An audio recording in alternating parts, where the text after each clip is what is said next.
Hello friends, नमस्कार, जय श्री कृष्णा। कैसे हैं आप सब। आज हम कर्मफल पर आधारित भगवान श्री कृष्ण और धनुर्धर अर्जुन की एक कहानी सुनेंगे। एक बार भगवान श्री कृष्ण और धनुर्धर अर्जुन नगर भ्रमण के लिए निकले। रास्ते में उन्होंने एक महात्मा जी को देखा जो घर घर जाकर भिक्षा मांग रहे थे।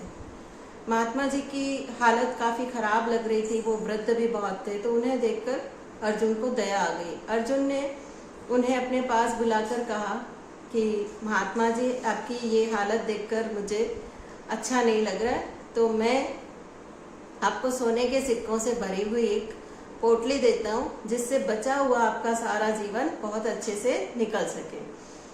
तो महात्मा जी बहुत प्रसन्न हुए। उन्होंने खुशी खुशी वो थैली जो सिक्कों से भरी हुई थी, सोने के सिक्कों से, वो ले ली और अपने घर की तरफ जाने लगे। रास्ते में एक लुटेरा आया और उसने महात्मा जी से वो थैली छीन ली और भाग गया।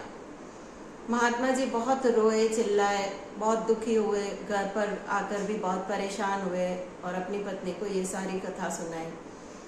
पता नहीं, हमारे भाग्य में शायद दुखी रहना ही लिखा हुआ है, गरीबी ही झेलना लिखा है, इसलिए हमारे साथ ये सब हुआ।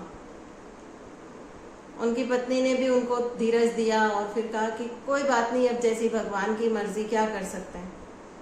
फिर अगले दिन महात्मा जी भिक्षा मांगने निकले। उधर से श्री कृष्ण भगवान का और अर्जुन का भ्रमण पर निकलना हुआ। तो अर्जुन ने जैसे ही उन महात्मा जी को भिक्षा मांगते हुए देखा तो उनका माथा ठनका। क्या रे, इन महात्मा जी को कल तो मैंने इतने सारे सोने के सिक्के दिए थे और आज ये फिर से वही भीख मांग रहे हैं, ये क्या चक्कर है। तो वो गए महात्मा जी के पास और उन्होंने पूछा कि क्या बात है महात्मा जी। तो महात्मा जी ने उनको सारी कथा सुनाई। अर्जुन ने कहा कोई बात नहीं, आप परेशान मत होइए, मैं आपको आज एक बेशकीमती मोती देता हूँ, जो वो सोने के सिक्कों से भी बहुत ज्यादा महंगा है, उसको आप जरूर संभाल कर रखना। तो महात्मा जी ने कहा कि आपका बहुत बहुत उपकार होगा, और उनसे वो कीमती मोती लेकर वो चल दिया। रास्ते में भी महात्मा जी अपने जी से भी ज्यादा उस सिक्के को ऐसे चिपका के लेके आए कि कहीं कोई चोर लुटेरा ना आ जाए फिर से। घर पे जाके भी उन्होंने सोचा कि अब इस मोती को मैं ऐसी कौन सी जगह रखूं कि पूरी तरह से ये सुरक्षित रह सके, किसी चोर लुटेरे डाकू के हाथ ना लगे। तभी उनको ध्यान आया कि उनके घर में एक पुरानी मटकी पड़ी हुई है, उसके अंदर मैं इस मोती को रख देता हूँ, वहां किसी की भी नजर नहीं पड़ेगी। महात्मा जी ने उस मोती को उस मटकी में रख दिया। अगले दिन महात्मा जी किसी काम से घर के बाहर गए और पीछे से उनकी पत्नी नदी पर पानी भरने गई। अब दुर्भाग्यवश जिस मटके में उनको पानी भरना था, वो मटका नदी पर फूट गया।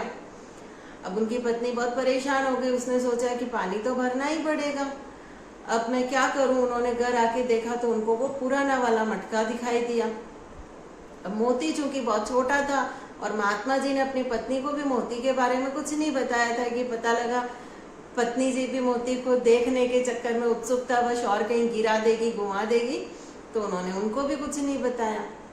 तो महात्मा जी की पत्नी जो है वो उसी पुराने घड़े को लेकर नदी पे पानी भरने चली गई।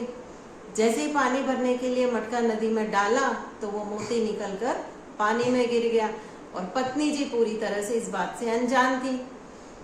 अब जैसे ही वो घर पर आई पानी भर के, तो सामने तो महात्मा जी ऐसे गुस्से में बैठे हुए और बहुत परेशान भी दिख रहे थे। तो पत्नी जी ने कहा अब आज क्या हुआ है फिर से। तो महात्मा जी उनके ऊपर चिल्लाए और उनको पूरी कथा सुनाई कि तुमको यही घड़ा मिला था क्या पानी भरने के लिए। तो पत्नी जी ने कहा कि भाई इसमें मेरी क्या गलती है, मुझे तो मोती नजर भी नहीं आया, ना आपने मुझे बताया। तो महात्मा जी ने माथा पकड़ लिया कि हमारे भाग्य में तो गरीबी और दुर्दशा ही लिखी हुई है, अब भुगतो, ऐसे ही रहो, ऐसे ही निकालो बचे कुचे दिन। फिर तीसरे दिन जब महात्मा जी घर के बाहर भिक्षा मांगने निकले फिर अर्जुन की नजर उन पर पड़ी। अब तो अर्जुन का भी माथा ठनका, ये क्या चक्कर है रोज रोज। फिर उन्होंने महात्मा जी को बुलाया। महात्मा जी ने पूरी कहानी उनको सुनाई कि सोने की पोटली लुटेरा ले गया और जो मोती था वो भी मेरी पत्नी नदी में गिरा के आ गई भूलवश। अब आप भी क्या कर सकते हैं, मुझे तो ऐसे ही दिन निकालने पड़ेंगे। तो अर्जुन को भी बहुत आश्चर्य हुआ कि ये बार बार क्यों हो रहा है। तो अर्जुन ने भगवान श्री कृष्ण से कहा कि प्रभु कुछ माया दिखाइए, क्या चक्कर है ये, मेरा दिया हुआ तो इनको फल नहीं रहा, तो क्या पता आपके हाथ से दिया हुआ कुछ इन्हें फल जाए। तो भगवान श्री कृष्ण ने उनको 2 सिक्के निकाल कर दिए महात्मा जी को कि अभी तो आप ये ले जाइए और परमात्मा ने चाहा तो आपके दिन जरूर फिरेंगे। महात्मा जी ने ऐसे ही ठीक ठाक मन से ले लिया कि प्रभु दे रहे हैं तो लेने हैं, बाकी तो इन 2 सिक्कों से क्या ही होगा।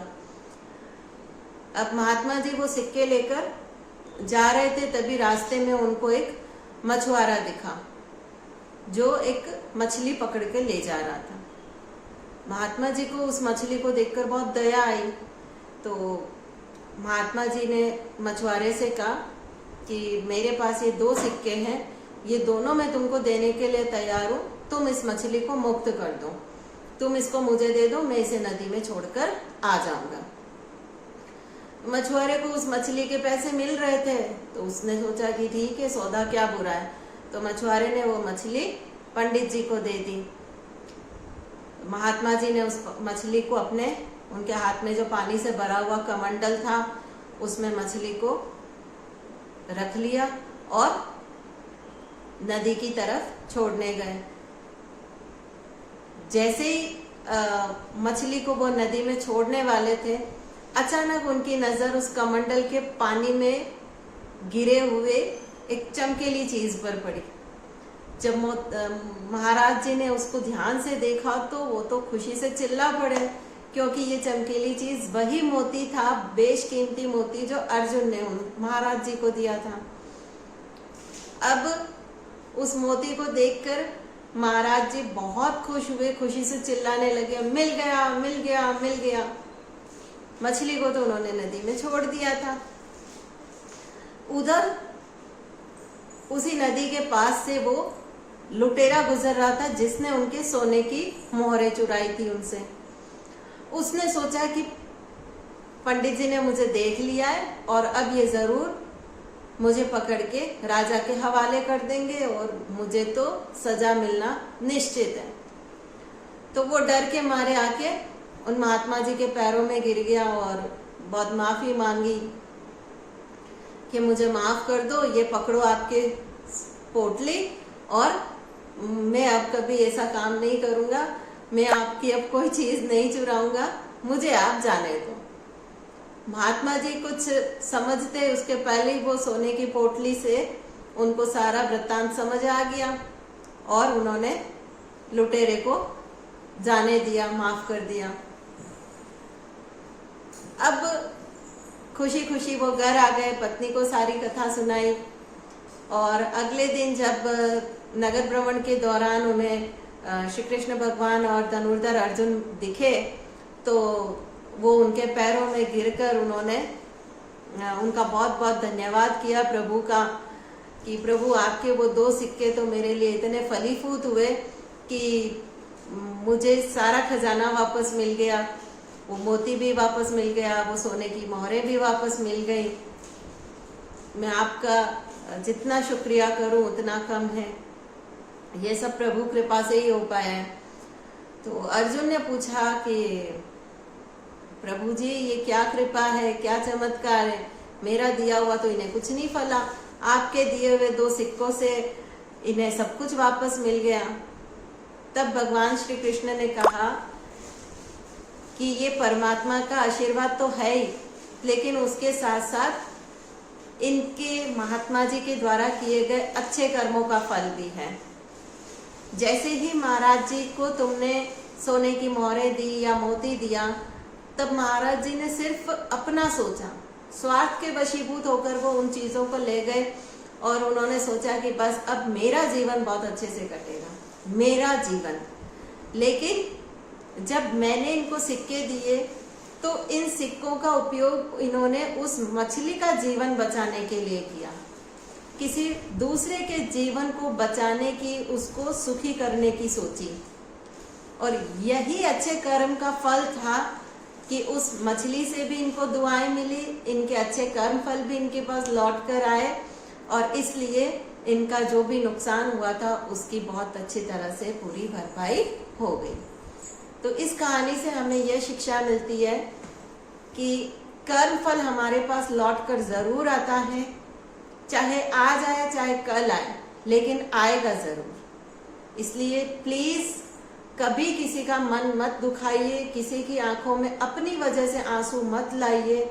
जब तक हो सके दूसरों के आंसू पोंछिए, आपके आंसू स्वयं परमात्मा पहुंचेंगे। जय Shri Krishna. Thank you so much. जय हिंद।